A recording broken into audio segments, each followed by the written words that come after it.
She was rejected on her wedding night, but the Alpha King revealed her true power. She found him in their bed with her sister on what was supposed to be their wedding night. Celeste Ravenclaw stood frozen in the doorway of the bridal suite, her white wedding dress still pristine, her veil trailing behind her like a ghost. But nothing could have prepared her for the scene before her. Marcus Blackwood, the man she'd married just 3 hours ago, tangled in silk sheets with her younger sister, Aurora. Welcome to Rose and Retribution. Don't forget to like and subscribe to the channel. The betrayal was a physical blow that stole the air from her lungs. Marcus. Her voice came out as a whisper, broken and disbelieving.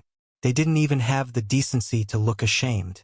Marcus turned toward her with eyes as cold as winter steel, while Aurora smirked from beneath the covers, her red lipstick smeared across her face like war paint.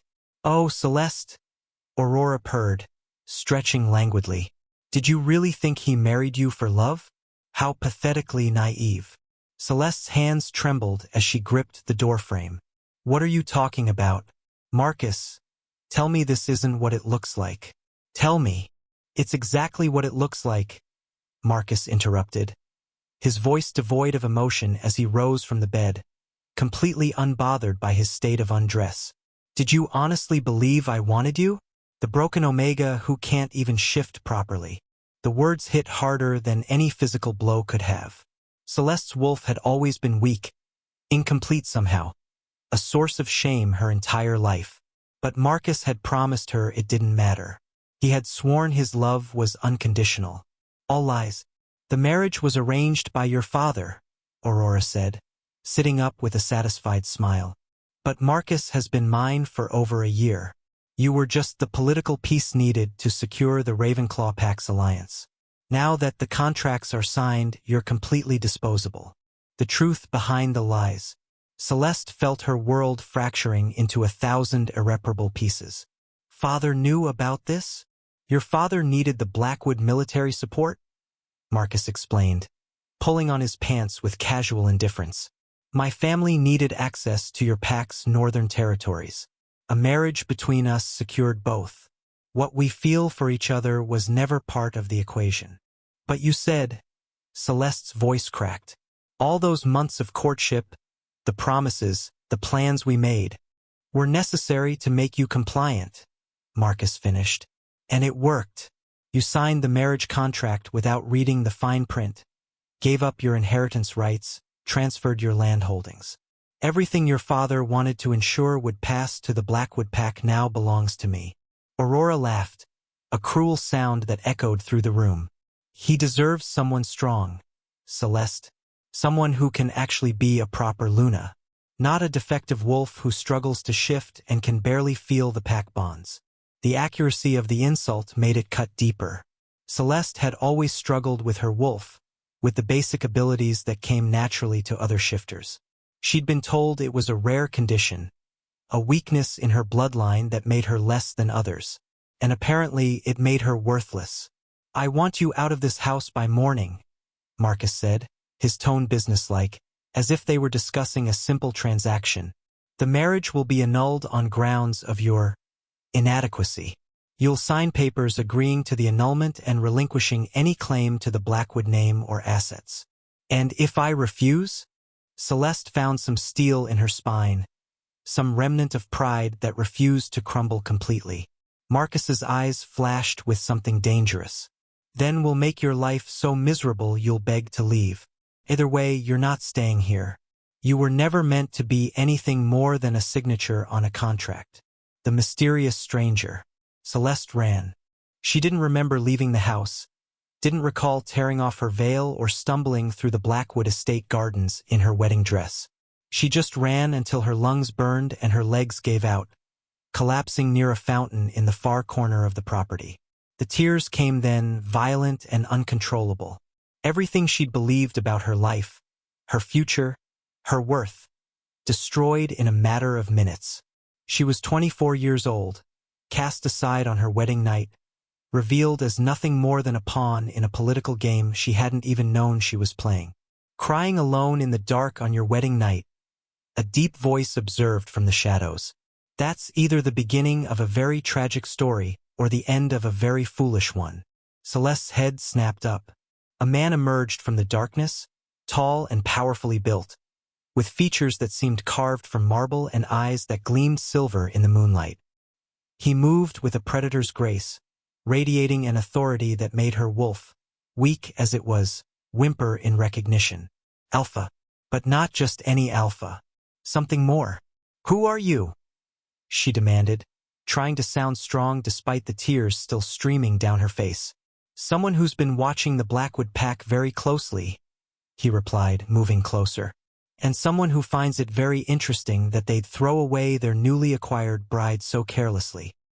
He stopped a few feet away, studying her with an intensity that should have made her uncomfortable but instead made her feel seen. Truly seen, perhaps for the first time in her life. You're Celeste Ravenclaw, he continued, daughter of Alpha Raymond Ravenclaw, married this evening to Marcus Blackwood in what was supposed to be a grand alliance between two of the territory's most powerful packs. Was, Celeste corrected bitterly. Past tense. Apparently, I'm being annulled by morning. An impossible offer.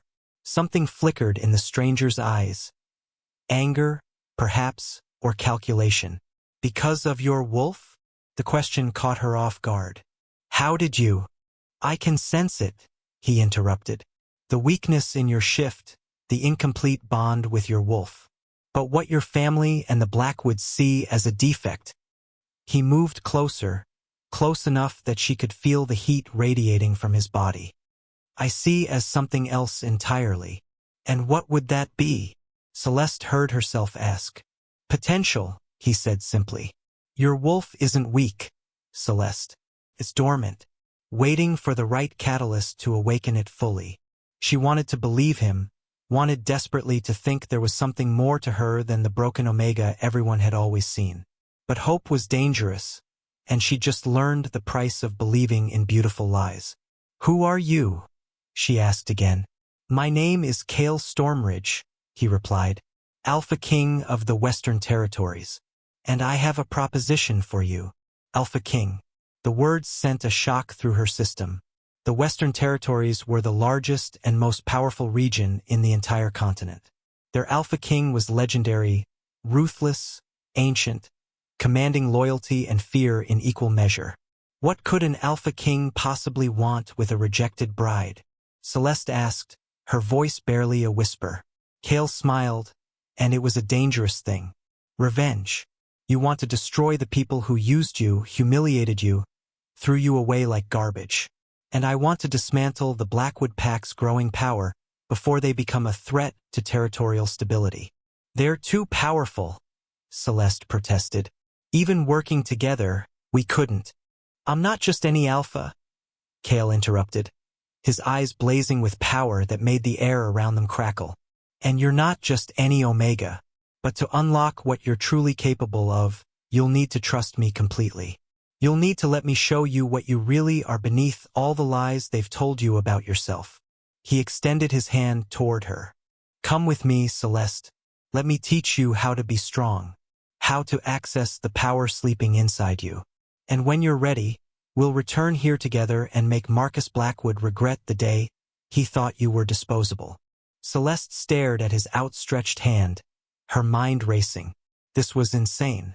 She didn't know this man, didn't understand what he was really offering or what price it might carry.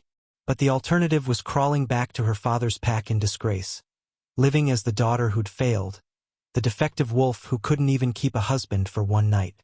She thought of Marcus's cold eyes, Aurora's cruel smile, the years of being told she was less than others, and she placed her hand in Cale's.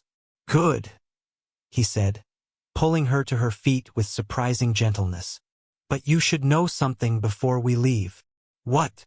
His silver eyes seemed to glow in the darkness.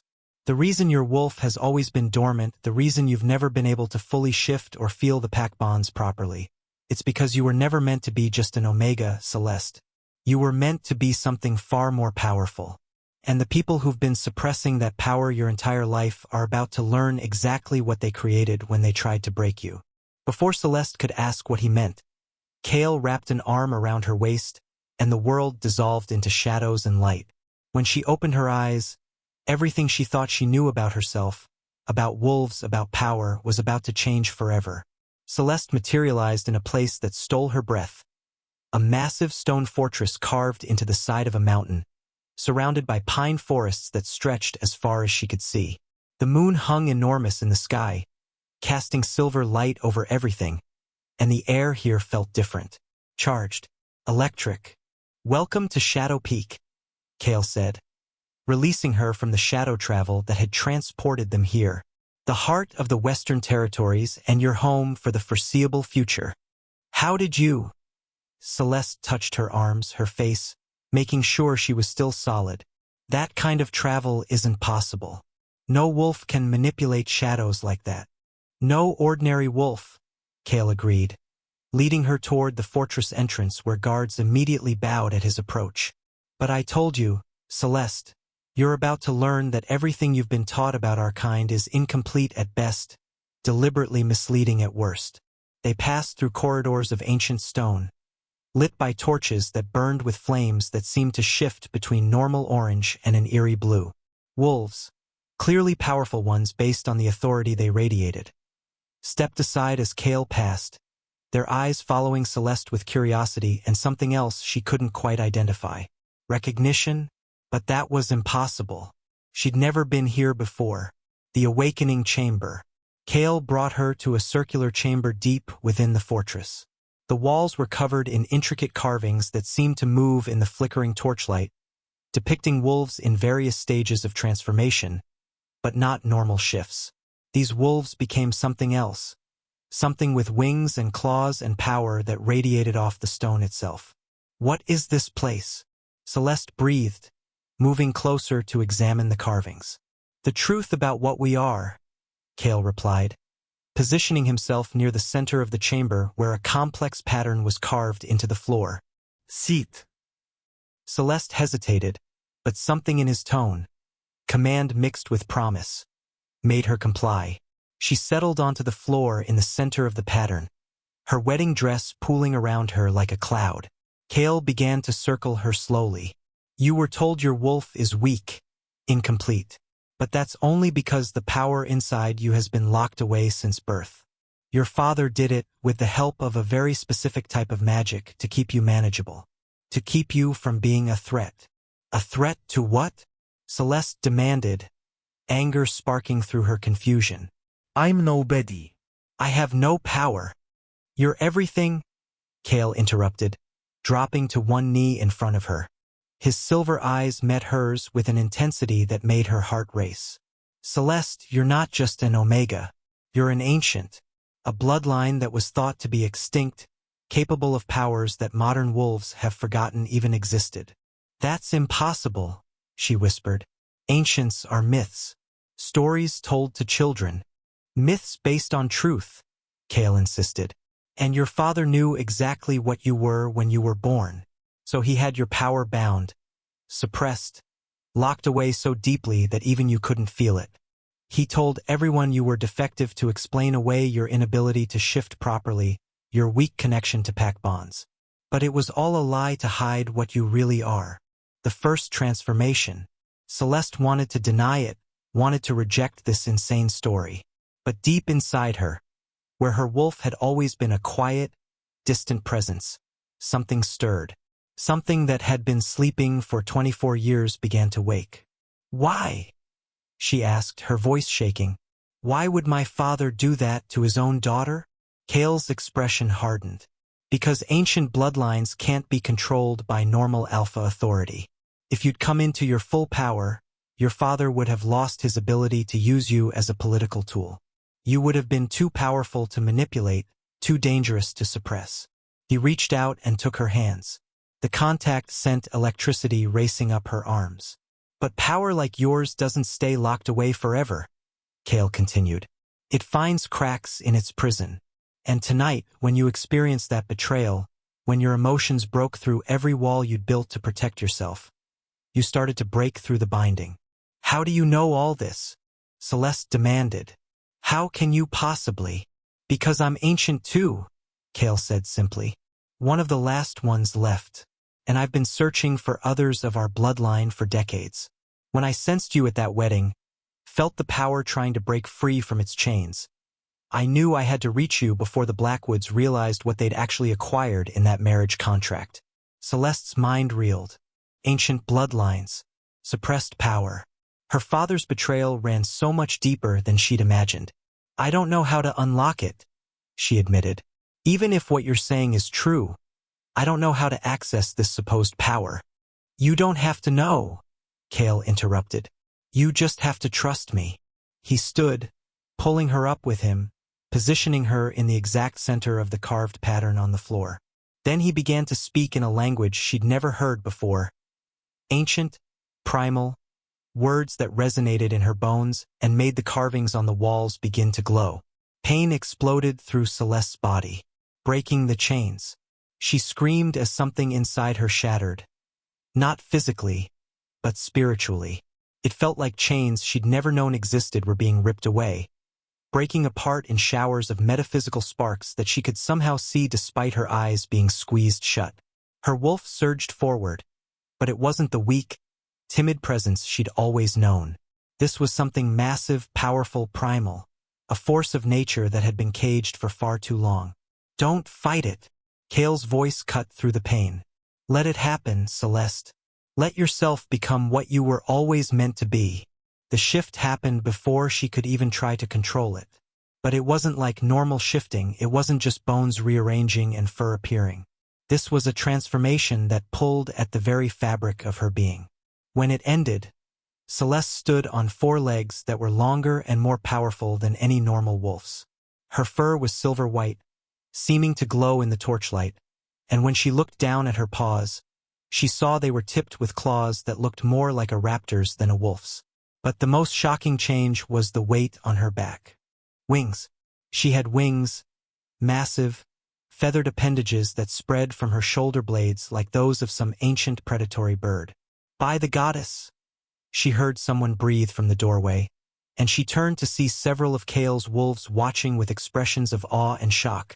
Kale himself was smiling, an expression of triumph and something deeper. Welcome back, Ancient One. Welcome to what you really are. Forbidden attraction. The return shift was easier, instinctive in a way transforming had never been before. When Celeste stood on 2 legs again, she was herself but different. She could feel the power coursing through her veins, sense connections to the earth and air and elements that she'd never experienced before. And she could feel Kale, not just as another wolf, but as something that called to her on a level so deep it was almost frightening. What happened to my dress? She asked dazedly, realizing she was now wearing simple training clothes that someone must have provided. Shifted with you? Kale explained, moving closer. Ancient wolves don't have the same limitations as modern ones. Your clothes, items you're holding, they become part of the shift, transform with you. He reached out and touched her face, and the contact sent heat flooding through her entire body. How do you feel? Like I could tear the world apart, Celeste admitted. Like I've been blind my entire life and suddenly I can see. Like you've been sleeping and finally woke up, Kale finished. I know the feeling. They stood inches apart, and Celeste became acutely aware that the power thrumming between them wasn't just her newfound abilities. This was attraction, primal and undeniable, a pull that had nothing to do with suppressed bloodlines and everything to do with the man in front of her. This is dangerous, she whispered, even as she swayed closer to him. I don't even know you. This morning I was married to someone else. A marriage built on lies, Kale countered, his hands moving to her waist. To a man who saw you as nothing more than a tool to be used and discarded. Don't confuse their betrayal with actual commitment. Celeste, you owe Marcus Blackwood nothing. And what do I owe you? She challenged. You saved me, showed me this incredible power, but what's your price? Kale? What do you want from me?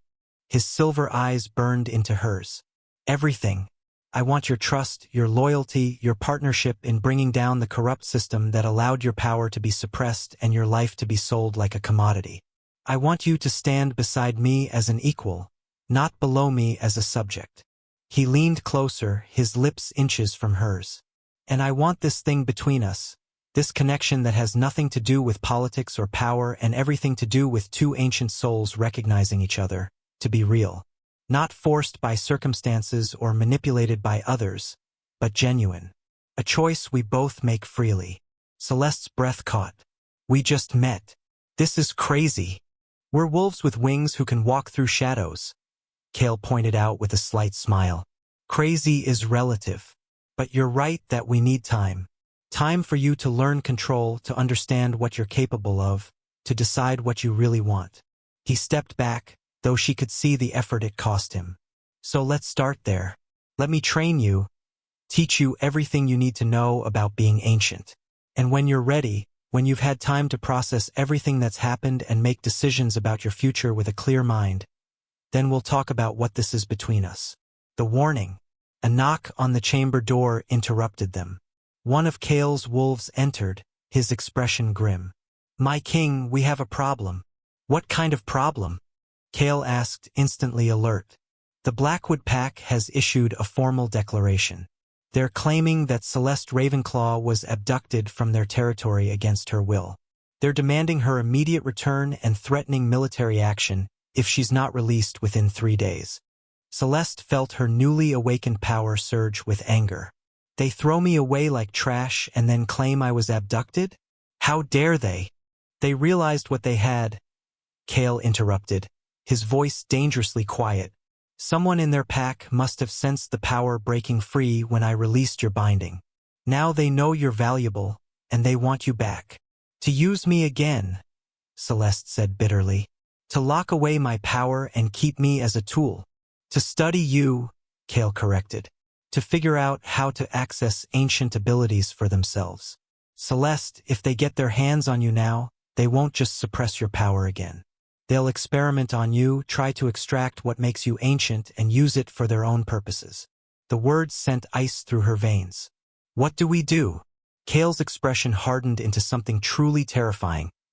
The face of a king who'd ruled for centuries and crushed countless challenges to his authority.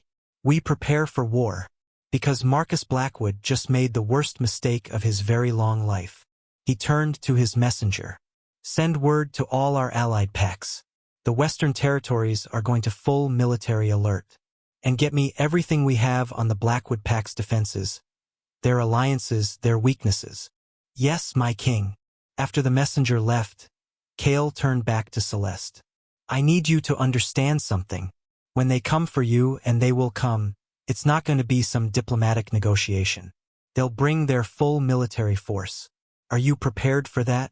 For the reality that people might die because of decisions we make. Celeste thought about Aurora's cruel smile. Marcus's cold dismissal. Her father's lifetime of suppressing her true nature. They made me disposable, she said quietly. They thought I was nothing. A broken, weak omega they could use and throw away. She met Kale's eyes, and her own were blazing with silver light that matched his. Let them come. Let them see what happens when nothing becomes everything. When the weakest wolf they ever knew transforms into their worst nightmare. Kale smiled, fierce and proud. There's the ancient I've been waiting to meet. He pulled her close again, and this time when their lips met, it was electric power calling to power, ancient bloodlines recognizing each other in ways that transcended logic or reason. When they finally broke apart, both were breathing hard. Training starts tomorrow at dawn, Kale said, his voice rough.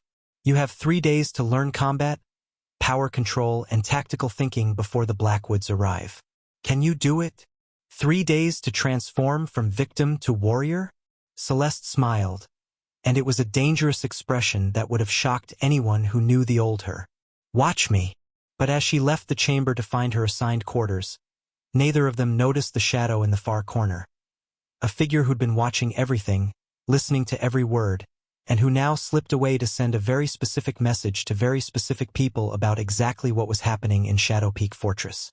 Dawn broke over Shadow Peak with crimson light that painted the mountains in shades of blood and fire, an omen, perhaps, of what was coming. Celeste stood in the fortress training grounds, her body still adjusting to the incredible strength flowing through her veins. 3 days. She had 3 days to become a warrior capable of standing against an entire pack. 3 days to transform from the broken Omega Marcus had discarded into something that would make him regret ever knowing her name. Again, Kale's voice cracked like a whip across the training yard. Celeste shifted, feeling her new form respond instantly now. Wings spreading, claws extending, power surging through every cell. She launched herself at the training dummy, tearing through reinforced material that should have been indestructible. Better, Kale acknowledged, moving closer. But you're still thinking like a victim. You're defending when you should be attacking. Show me dominance, Celeste.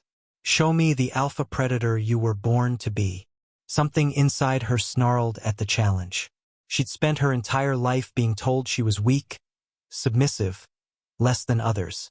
That conditioning ran deep, even with her new power. But conditioning could be broken. The darkness within. What if I can't? Celeste demanded, frustration bleeding through. What if 24 years of being treated like I'm defective has damaged something that can't be fixed? Kale moved with speed that shouldn't have been possible, backing her against the stone wall of the training yard. His hand came up beside her head, caging her in, his silver eyes blazing into hers. Then we fix it, he said quietly. Right here, right now. Because in 3 days Marcus Blackwood is going to come through those gates with an army at his back. And if you hesitate, if you show weakness even for a second, he won't just defeat you. He'll capture you, suppress your power again, and spend the rest of your life studying you like a laboratory specimen. The image made her sick. I won't let that happen. Then prove it. Kale's voice dropped lower, more intimate. Stop thinking about what you were and start embracing what you are. You're ancient, Celeste. You have power in your blood that predates every modern pack structure, every rule about alpha and omega dynamics. Their hierarchy doesn't apply to you anymore. His hand moved to cup her face, thumb tracing her jaw. You bow to no one. Not to Marcus, not to your father, not even to me unless you choose to. Do you understand that? Celeste felt something shift inside her, a fundamental change in how she saw herself. I'm done being afraid. Good. Kale smiled. Then let's see what you're really capable of. The secret revealed. That afternoon, as Celeste was recovering from another brutal training session, one of Kale's advisors approached with news that made her blood run cold. We've intercepted communications from the Blackwood Pack, the woman said, her expression grave. They're not just coming for Lady Celeste. They've formed an alliance with 3 other packs, including, Kale prompted, the Ravenclaw pack, her father's pack. The betrayal was a physical blow. Celeste actually stumbled back, feeling like the ground had shifted under her feet. My father is working with Marcus. According to the intercepts, Raymond Ravenclaw has agreed to help suppress your power again once you're captured. The advisor continued. In exchange, Marcus is giving him control of the Northern Territories and a seat on the Regional Council. It appears your father sees you as a threat now that you've come into your ancient abilities. Because he can't control me anymore, Celeste realized, her voice hollow. That's all I ever was to him, the tool. And now that I've broken free, I'm dangerous. Kale's hand found hers, squeezing gently. I'm sorry. I know what it's like to have family betray you for power. Celeste pulled away, pacing the room with growing agitation. How many wolves in this alliance? Combined? Nearly 300, the advisor admitted. Against our 200 here at Shadow Peak, plus whatever reinforcements arrive from our allied packs in time. So we're outnumbered, Celeste said. Significantly, Kale agreed. Which is why I need to tell you something I've been keeping from you. Something about why I really brought you here. The true plan. Celeste turned to face him, seeing something in his expression that made her wolf bristle with suspicion. What aren't you telling me? Kale gestured for the advisor to leave, waiting until they were alone before speaking. When I said I wanted revenge against the Blackwood Pack, that was true. But it wasn't the whole truth. What's the rest? Celeste demanded. The Blackwoods have been searching for ancient bloodlines for years, Kale explained. They've been trying to create hybrids, wolves with ancient abilities but without the independence that makes real ancients impossible to control. They've been experimenting on captured wolves, trying to force transformations, and leaving dozens of bodies in their wake. Celeste felt sick. And you wanted to stop them. I wanted to destroy them, Kale corrected. But I couldn't do it alone. Modern wolves, even powerful ones, aren't enough to take down a pack as entrenched as the Blackwoods. I needed another ancient. Someone with power that could match mine, who could help me break their operation apart from the inside. So you used me, Celeste said, the words bitter in her mouth. Just like everyone else. No. Kale moved closer, his expression fierce. I saved you. I showed you what you really are, gave you the power and training to protect yourself. Yes, I need your help to stop the Blackwoods experiments. But Celeste, I also want you safe. I want you powerful enough that no one can ever use you again. You should have told me from the beginning, she accused. You're right, Kale admitted. I should have. But I was afraid you'd refuse to stay if you knew I had ulterior motives. And I couldn't bear the thought of you going back out there alone, unprepared, where they could recapture you and suppress your power again. Celeste wanted to stay angry, wanted to rage at him for keeping secrets. But the truth was she understood. In his position, she might have done the same thing. What's the plan? She asked finally. Relief flashed across Kale's face. When the Blackwoods attack, we let them think they're winning. Draw them deep into Shadowpeak's defenses, split their forces, and then you and I hit them with everything we have. Full ancient transformation, combined power, the kind of display that will make every wolf in that army question whether they really want to die for Marcus Blackwood's ambitions. And if they don't surrender? Kale's expression hardened. Then we show them exactly why ancients were the apex predators of our species for thousands of years. We show them what happens when gods go to war. The night before battle. That evening, Celeste found herself unable to sleep. She stood on one of Shadowpeak's high balconies, looking out at the forest below where 300 enemy wolves would emerge tomorrow morning. Nervous, Kale asked, joining her. Terrified, Celeste admitted. What if I fail? What if my power isn't enough? Or I hesitate at the wrong moment? Or... You won't, Kale interrupted gently.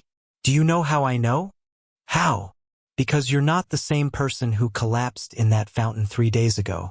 That Celeste was broken, beaten down by years of being told she was worthless. But the woman standing here now. He moved closer until they were inches apart. She's a warrior. She's powerful. She's everything I knew she could be when I first sensed her presence. Celeste turned to face him fully. Kale, what happens after tomorrow? If we win, if we survive, what then? Then we hunt down every pack that's been experimenting on wolves, Kale said. We expose what they've done, bring them to justice, and make sure no one else has their power suppressed the way yours was. And us? Celeste asked quietly. What happens with us? Kale's hand came up to cup her face, his touch gentle despite the power radiating from him. That's your choice, Celeste. Always your choice. But I want you to know that these 3 days with you have been... He paused, seeming to search for words. I've been alone for a long time, surrounded by people but fundamentally alone in ways that matter. And then you arrived, and suddenly I wasn't anymore. I feel it too, Celeste admitted. This connection between us. It's not just the ancient bloodline or shared power. It's something more. Tomorrow we fight together, Kale said. We show them what happens when they underestimate us. And when it's over, when the dust settles and the bodies are counted, then we figure out what this is between us. We take time without war or revenge or political maneuvering hanging over our heads. And we just be. Two people getting to know each other without the weight of the world pressing down. I'd like that, Celeste said. They stood together in the darkness, drawing strength from each other's presence. Tomorrow would bring violence and bloodshed. Tomorrow, Celeste would face the man who'd betrayed her and the father who'd suppressed her true nature her entire life. But tonight, She was simply Celeste, powerful, valued, and no longer alone. The battle begins. Dawn broke with war horns echoing across the mountains. The Blackwood Alliance emerged from the forest in formation, 300 wolves moving with military precision, led by Marcus Blackwood himself. Beside him rode Raymond Ravenclaw, her father, his face set in grim determination. They thought they were coming to recapture a wayward bride, a defective Omega who'd somehow escaped their grasp. They had no idea what was waiting for them. Celeste stood on Shadow Peak's front ramparts, Cale beside her, watching the approaching army. She was dressed for battle now. Leather armor that moved with her like a second skin, weapons she'd learned to wield with deadly precision over 3 days of intensive training. But her real weapons were inside her, power that hummed through her veins, waiting to be unleashed. "Last chance to back out," Cale said quietly. "Not a chance," Celeste replied, and her smile was the smile of a predator who'd finally stopped pretending to be prey. Marcus's voice carried across the distance, amplified by wolf magic. "Celeste Ravenclaw, you've been deceived by the Wolf King. Return to your rightful place and no harm will come to you. Refuse, and we'll be forced to take you by force." "My rightful place?" Celeste called back, her own voice amplified by power she was still learning to control. "You mean the place where I'm suppressed, controlled, used as a political tool? That place continue 17:10. Marcus?" She saw him stiffen with surprise. Her voice was different, stronger, carrying an authority that made even his wolves shift nervously. "You don't understand what you're dealing with," Marcus tried again. "That man has filled your head with lies about your nature. You're sick, Celeste. You need help." "I understand perfectly," Celeste interrupted. "You married me to steal my family's territories. You bedded my sister to humiliate me. You planned to have the marriage annulled and throw me away like trash. And now that you've realized what I really am, you want me back so you can cage me again." "She knows." Raymond's voice carried across the battlefield, addressing Marcus. "Someone told her about the binding." "Then we have no choice," Marcus said coldly. "Take the fortress. Subdue them both. We'll sort out the details after they're in chains." The army surged forward. The unleashing. "Now!" Cale shouted. Celeste shifted, but this time she didn't hold back. This time she let every ounce of her ancient power surge to the surface, transforming into something that made the attacking wolves stumble in shock.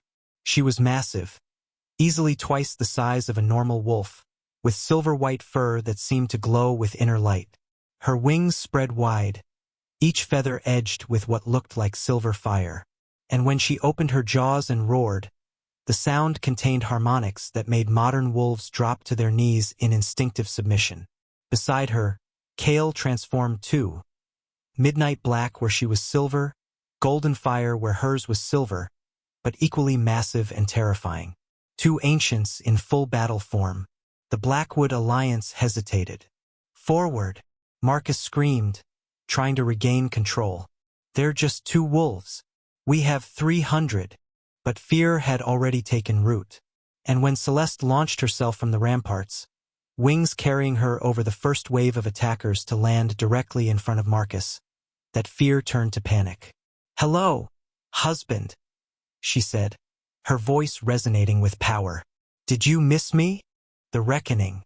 The battle that followed was brutal and decisive. Celeste fought like something out of legend, claws tearing through armor, wings knocking wolves aside like toys, power radiating from her in waves that made weaker wolves simply flee.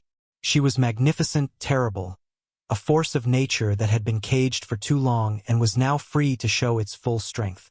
Cale fought beside her, their movements coordinated despite having trained together for only 3 days. Ancient instincts guided them, thousands of years of genetic memory telling them how to fight as a pack.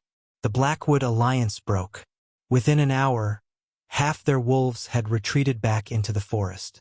Within 2 hours, the remaining forces were surrounded, weapons dropped, and begging for mercy.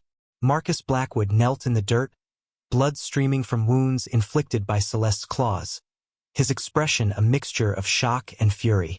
You were supposed to be weak, defective. How? How did I become this? Celeste asked, transforming back to human form, standing over him in her battle-stained armor. You and my father suppressed my true nature my entire life. You told me I was broken, worthless, less than others. But you were wrong. She looked up at where Raymond Ravenclaw was being held by Cale's wolves. Her father wouldn't meet her eyes. I was never weak, Celeste continued. I was sleeping, and you woke me up with your cruelty, your betrayal, your absolute certainty that I was nothing. We can negotiate, Marcus tried desperately. The territories, the alliance, we can rework everything. I don't want your territories, Celeste interrupted. I don't want your alliance or your apologies or anything else you might try to offer. I just want you to understand one thing. She leaned closer, her silver eyes blazing. You had power over me for 24 years. You and my father and everyone else who believed I was defective. But that power is gone. And it's never coming back. She straightened. Take him away. Him and my father both. They'll stand trial for their experiments on captured wolves, for the suppression of ancient bloodlines, for every crime we can document. As Cale's wolves dragged Marcus and Raymond toward the fortress dungeons, Aurora appeared at the edge of the battlefield. Drawn by the commotion but arriving too late to fight, she stared at Celeste with undisguised shock. That's impossible. You're just an Omega. You're weak. I was never what you thought I was, Celeste said quietly. Any of you. And now you'll spend the rest of your lives knowing that the defective wolf you all dismissed was actually the most powerful person in this territory. The aftermath. 3 days later, Celeste stood in the same fortress chamber where Cale had first unlocked her power. But this time, she wasn't discovering what she was. She was deciding what she would become. Cale entered, moving to stand beside her. The council has agreed to trials for everyone involved in the suppression experiments. Marcus and your father will likely spend the rest of their lives imprisoned. Good, Celeste said simply. And the other packs are requesting an audience with you, Cale continued. Word has spread about what happened here, about an ancient who went from suppressed Omega to warrior in 3 days. They want to know your intentions. My intentions? Celeste turned to face him.